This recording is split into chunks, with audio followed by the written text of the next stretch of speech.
Welcome to the Howie Silbiger Show on the True Talk Radio Network. Get in on the conversation. Call 1-877-669-1292.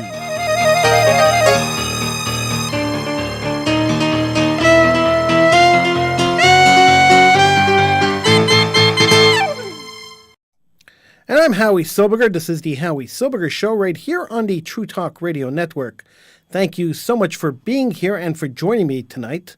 I do appreciate you taking time out of your busy day to come here and join me as we share some interesting thoughts and look at some of the happenings of the day. You can always download the True Talk Radio Network app. Go to your favorite app store. The app is there, and you can download it. I often talk about Jewish capitulation. I often talk about the way our organizations and the way we are abandoned as Jews by some of our Jewish organizations. I did a show last night where we talked how Federation really doesn't want to stop anti-Jewism. They just kind of do what they do, and the community supports them. You kind of put things into perspective a little bit when you encounter a story that shows you that not all Jews, not every single Jew believes in this secular pluralism. Not every single Jew believes that we should be sitting ducks. And sometimes there are people who are put into situations that have to be that they have to take action, that they have to do something in order to save themselves and to stay alive. I went to a shiva house tonight, and the shiva house I went to was for a man named Sidney Itzkowitz. Now, Sidney Itzkowitz wrote a book a couple of years ago called From Mir to Montreal, where he outlined his family story, and it is a horrific story. And if you get your hands on the book, it's surely a great read. I believe it's available on the university. You could just Google it. I believe it's available online. But if you could get it, if you get a copy of it, if you be able to look at it, his story is fascinating. The Globe and Mail ran an article about him. I want to share the article with you, and then I'll give you a couple of my thoughts, because Jewish heroism, we don't often recognize Jewish heroes while they're alive. We tend to recognize people when after they've passed away.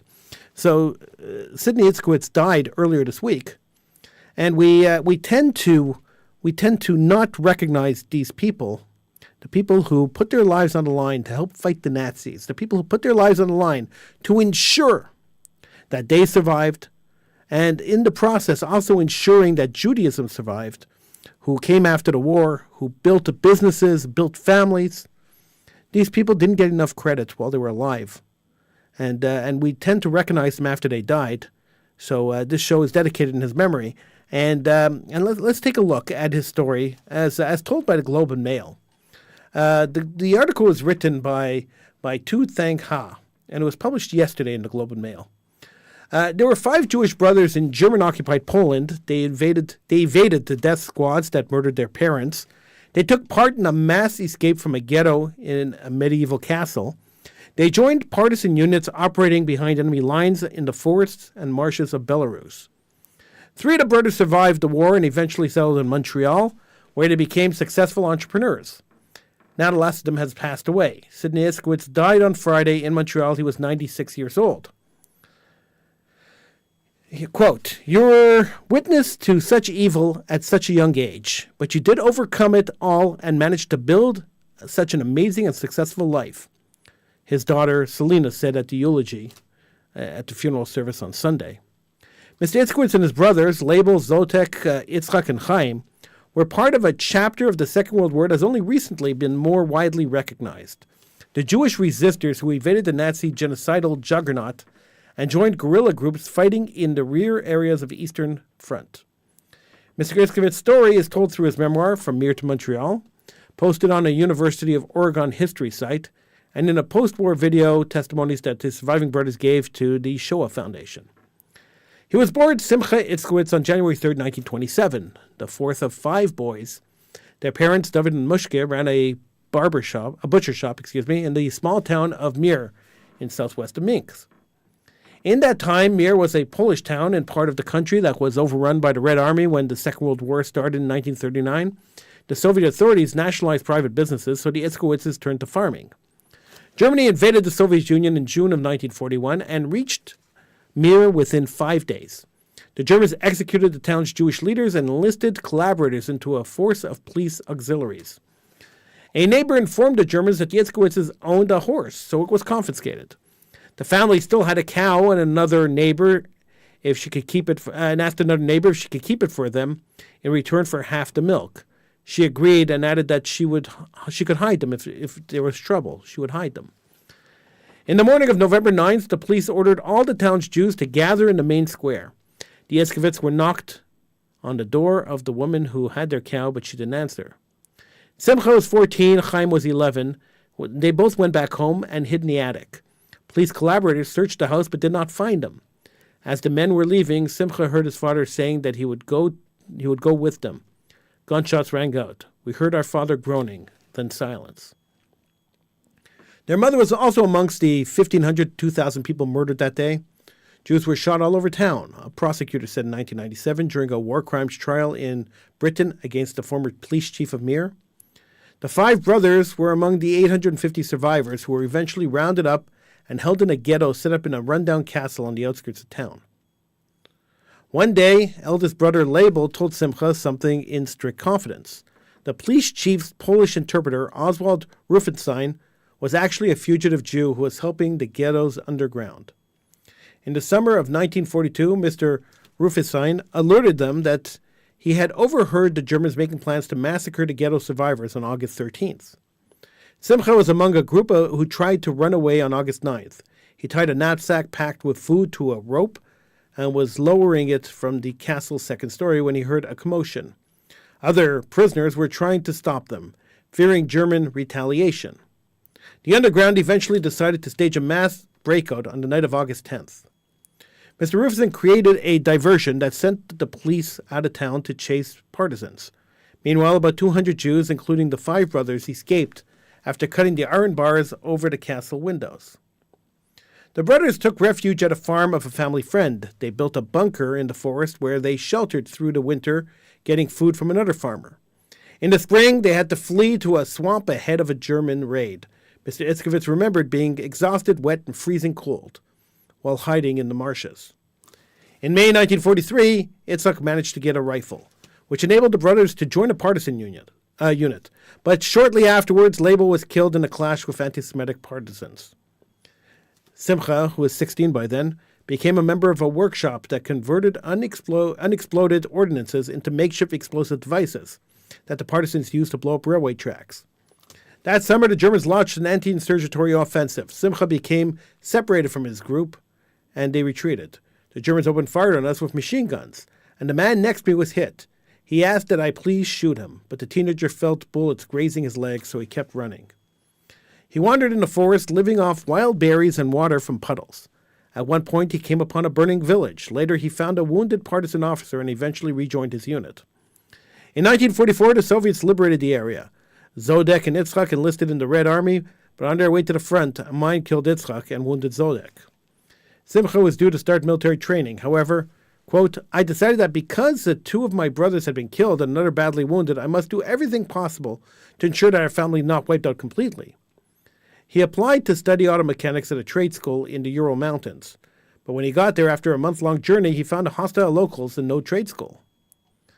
He moved to Canada in 1949, reuniting with Chaim, who had settled in Montreal, who were later joined by Zodek. Having immigrated at different times, they had anglicized their names in a different way. Simcha became Sidney Itzkowitz. Chaim spelled his name Hyman, while Zodek became Jack. The 3 opened a furniture store. Mr. Itzkowitz also ran a mattress company. They visited Mr. Rufison, who had survived the war, converted to Catholicism, and lived in a monastery in Israel. In 2003, Mr. Itzkowitz learned that the federal government was trying to deport Montrealer Walter Obedensky, who is alleged to have been the police collaborator who took part in the massacre in Mir. Quote, I lay awake at night thinking about what I could do to see that the man was brought to justice, Mr. Iskowitz told the Globe and Mail at the time. Upset that the case had been dragged on for so long, he hired a private investigator. But the detective reported that the suspect had died before the deportation process could be completed. In his memoir, Mr. Iskowitz attributed his wartime survival to luck. Quote, I did not really believe I would survive, but I never gave up fighting. He was diagnosed with cancer at 80. He remained an indomitable spirit, his daughter Selena recalled. He said, I've been through worse things in my life, as he underwent chemotherapy. Mr. Iskowitz was predeceased by his wife just 4 months ago, Bella. He leaves behind 3 children, Miriam, Selena, and Sheldon, 5 grandchildren, and 1 great-grandson. Mr. Sidney Iskowitz is the epitome. He is the epitome of a hero. Here is a kid, and he was really a kid. He was 12, 13, 14, and 16 years old during the war. He was a kid who decided that he wasn't going to lay down and allow himself to be killed. He wasn't going to stand back and allow these Jew haters to dictate how his life is going to live itself out. But he fought. He joined the partisans. He fought with the partisans. He didn't say, oh, let the army take care of it. Let the organizations take care of it. Let the Jewish leadership take care of it. No, he stood up and he fought for himself. He fought for his people. He fought against tyranny and he survived it and he lived to tell the story. He made sure that once he was safe, once he was living in Canada, once he emigrated out of the hellhole that was Europe, that he built a family, that he had children, that his children had grandchildren, that his Jewish legacy lived on. This is really an example that we should all take. This is an example that we should look at and we should understand. That it is our responsibility to stand up and defend the community. It's our responsibility to be the ones to ensure that Judaism continues, that Jews survive, that the Jew haters don't win. It's time for us to join the partisan movement, the local new partisan movement, fighting against Jew hatred, fighting against assimilationists who want to take Judaism away, standing up, being counted. It's time we did that. I'm so happy I went to the Shiva House tonight because not only did I pay tribute to this amazing man who had an unbelievably amazing and hard life, a man who stood up and defended Judaism, fought Nazis, literally fought Nazis, who was ready to put himself forward to make sure a Nazi war criminal. Canada had a dismal record of prosecuting Nazi war criminals. They let Nazis live out their lives in Canada.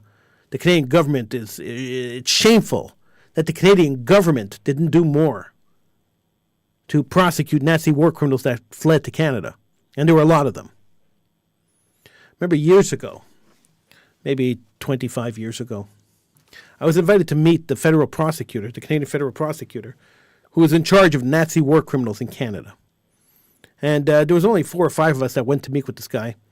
And I went to meet with him, and I asked him a simple question. I said, if you know that there are so many war criminals in Canada, and we know that there were tons of them in Canada, there were tons of them in Brazil, tons of them in Argentina, why don't we do more to bring them to justice? Why is Jewish life always so cheap? Why is nobody willing to stick their neck out for the Jewish people? It's a question that I've asked for years, and it's a question that I haven't received an answer for. I don't understand why this is the case. Why everybody just ignores the Jewish life is cheap. Jewish blood could just run down the streets, and nobody cares. We talk about diversity. We talk about acceptance. We talk about one world for everybody. We have to accept every crazy fallacy, every fake whatever that comes up. We have to accept it, or we get canceled. But when it comes to the Jewish community, nobody cares. Nobody would stick their neck out to save a Jew. So when you put it into context and you think that this guy, this little boy, survived, he watched his parents, he heard his parents getting killed, yet he somehow mustered the energy and the fervor to go out and to survive and to fight and to live. He somehow mastered the courage to join the partisans and fight the Nazis. I'm not so sure there would be too many kids today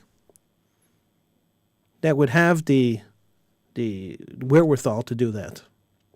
It's a very sad statement. We're raising very soft children. But we're losing that generation. That generation is going. It's unfortunate, but as time marches on, that generation disappears. And the witnesses to the Holocaust, now the child witnesses, the children who survived the Holocaust, are all in their 90s, and they're all starting to go. And very soon, in not so distant future, there are going to be no more Holocaust survivors left. A couple of months ago, I was in a thrift shop.